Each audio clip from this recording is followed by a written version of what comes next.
It was a moment that shocked New York and divided a nation. In 1984, Bernie Goetz opened fire on 4 black teenagers who he claimed were trying to rob him. At a time when fears of rising crime were rife, some saw him as a hometown hero, naming him the subway vigilante, while others condemned him for what they saw as an act of racial violence. Now, former federal prosecutor Elliot Williams is re-examining this case in his new book, 5 Bullets, and he speaks to Michelle Martin about why this story still resonates today. Thanks, Bianna. Elliot Williams, thank you so much for joining us. Great to be here, Michelle. I think people know you as a legal analyst, former federal prosecutor.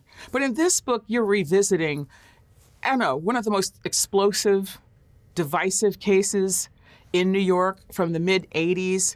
I mean, I'm saying New York, but this became a national issue. What drew you to it? Well, it's part of me growing up, Michelle. I was born in Brooklyn and grew up not far from the city and remember this story from the nightly news from when it happened. And you know, there's an anecdote I have in the preface to the book that my first memory of the case is a story on the nightly news about how Bernie Goetz was the muse for hip hop songs, which, you know, you don't really think of this associated with rap or hip hop.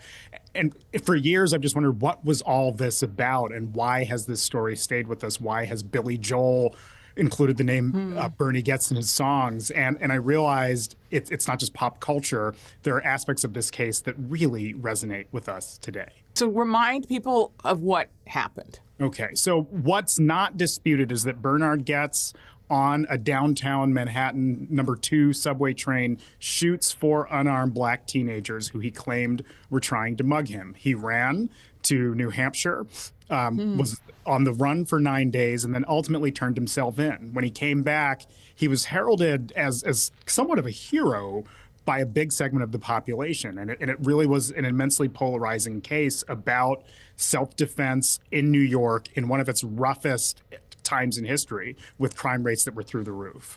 Who is Bernard Goetz? I think most people haven't heard of him in years. I think some people might be surprised he's still alive. Yes. You actually had a lengthy conversation with him. We'll get to that later. But who is Bernard Goetz?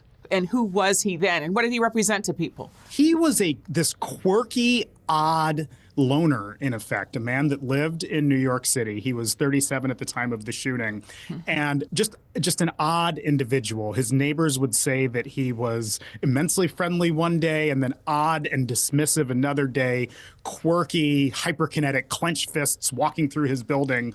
But the one issue that really seemed to rile him up was public safety and crime. You could just say the words crime or drugs or drunks on the stoop, and he would just go off. And this goes back to even the 1980s. He had been mugged quite violently a few years before this shooting, and thereafter always walked the streets of New York, never left home without an unlicensed firearm. He always had this handgun on him, and to some extent, it was always a matter of when, not if, he would use it on somebody. So what happened on that subway car? Like, what was going on? Like, set the scene for us. So New York City was at its roughest, quite possibly ever. Just to put it in perspective, right back then, the homicide rate in New York City was about 2,000 homicides a year, 2,000 murders a year. It's about 300 now. It's just rough in an incomprehensible way to most modern thinkers or viewers or audiences, right? And that the subway wasn't immune. It was rough. People were often assaulted or mugged or chain snatched or purses grabbed on the subway. So that's the backdrop. He got on the subway car, and one of the 4 young men, Troy Canty is his name, either asked Bernard Goetz for $5, Mr. Can I have $5? Or demanded, give me $5. That's not clear, and that was never quite established which of the two it was. Needless to say, Goetz thought he was being mugged. And New York law at the time and as now allows someone who believes reasonably, that's the word, that they are about to be the victim of a robbery can use deadly force, believe it or not. And so he felt empowered to do so, thought a mugging was imminent, even said, even if the guy just says hi to you, sometimes, you know, even those words, hello, might be an attempt for a mugging, pulled out his gun, and then just opened fire on the 4 boys in rapid succession. And you say boys. Were they boys? Well, they were 18 and 19 years old. That's a fair question. And throughout time, as you read coverage of it, it's this question of how to refer to them. Now, throughout the book, Five Bullets, I use the term teens or young men because they were in their teen years, but they were still adults, and we should be fair in characterizing the good and the bad in all of this, right? But boys came out there. Some people refer to them as kids. I did not in the book. So almost immediately, this case became more than a case. Yeah. Like, it became more than one incident. Yeah. So I want to ask about both of those things. What happened? Like, why did this thing sort of blow up into this almost kind of mythic thing? And what were some of the things that people were saying? Well, so let's rewind 10 years before the movie Death in 1974, the film Death Wish had come out. And within days of the shooting, I think the next day, even before anybody knew who Bernhard Goetz was, the New York Post began running graphics calling him the Death Wish vigilante, the Death Wish shooter. And there's a myth in American popular culture and history of the noble vigilante, the man who steps in, it's usually a white man, who steps in and fills the void where police cannot. And that was an attractive fantasy to many people. And just think about the kinds of things that happened at the time, Michelle. The police set up a tip line for those 9 days before they caught Bernhard Goetz. It's inundated with phone calls, but the phone calls were all in support, or overwhelmingly in support of the shooter, suggesting that he run for mayor, that he should run for office, that he's a hero. I would have done the same thing if I were in the same position. And something about him really touched a nerve in people. And it was such an easy narrative to build. They were black teenagers. They were ostensibly mugging him. That's the narrative that got built. He was an otherwise law-abiding, meek, white engineer. And it was the narrative just took off and took hold that in a city in which elected officials cannot keep us safe and have failed overall, this person did what needed to be done. And that narrative took hold, and there was really no getting off it once it did. Gosh, there's so many recent cases that come to mind when you think of this. There's the story of Kyle Rittenhouse. He decided he was going to go and help the police at this Black Lives Matter demonstration, wound up shooting somebody. And there's the more recent case of the man who choked this guy out on the subway, who was frightening people because he was sort of a Michael Jackson impersonator. And then, there's maybe people think this is analogous to Luigi Mangione, who shot this United Healthcare CEO on the street, allegedly because he's angry at the way the healthcare system is treating Americans. So talk about, if you would, are there misconceptions about this case that took hold in part because of the way it was covered? Are there things that even now there's a sort of at variance from reality? Yes. Oh my gosh, absolutely. The biggest one being there was a rush to demonize the 4 young men.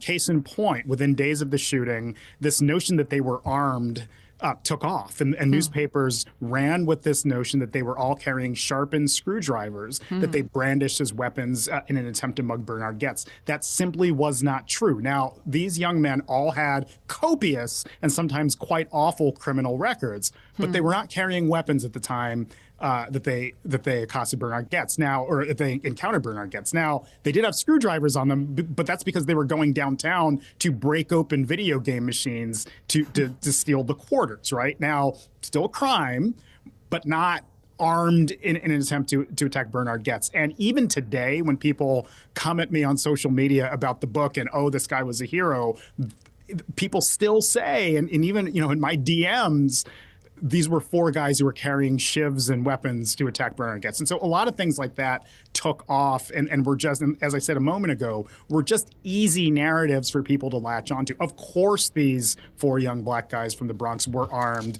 and attacking a white man who was defenseless on the subway. Of course, that's what happened, because that's just an easy narrative for society to get its head around. You're right. The nickname Subway Vigilante romanticizes Goetz. Notice that he was never called the Subway Terror, the Subway Assassin, or anything less ambiguous. Segments of America love the idea of a vigilante, a noble, mostly white warrior who acted not because he wanted to, but because he felt he had to. Why do you think that this notion has such staying power. And I'm mentioning some of these other cases that have been in the news subsequently, including Luigi Mangione, who allegedly killed this United Healthcare executive. But people are calling him a vigilante, somebody who's sort of avenging the vulnerable. Luigi Mangione, race is not a factor there. Race was a factor here. Yes. How do you think race was a factor here? Oh, it absolutely was a factor here. And I almost invite readers to search yourself and ask the question, if you heard about a shooting on a subway where a middle-aged black man shot 4 white 18 and 19-year-olds, what would your knee-jerk response be? And people always reflexively seem to say, oh, I would regard it the same way. But that's simply not true, Michelle. It's just not, this is the whole notion of what we all have, white people and black people quite often, kicking around in the back of their brains implicitly. And so what civil rights leaders at the time were very honest and upfront about, including Sharpton, Charlie Rangel, who was a congressman at the time, saying that, look, this is not a defense of these young men. It's not a defense of their actions or an exoneration of whatever bad things they may have done. But let's be honest here, if these were white boys or white teenagers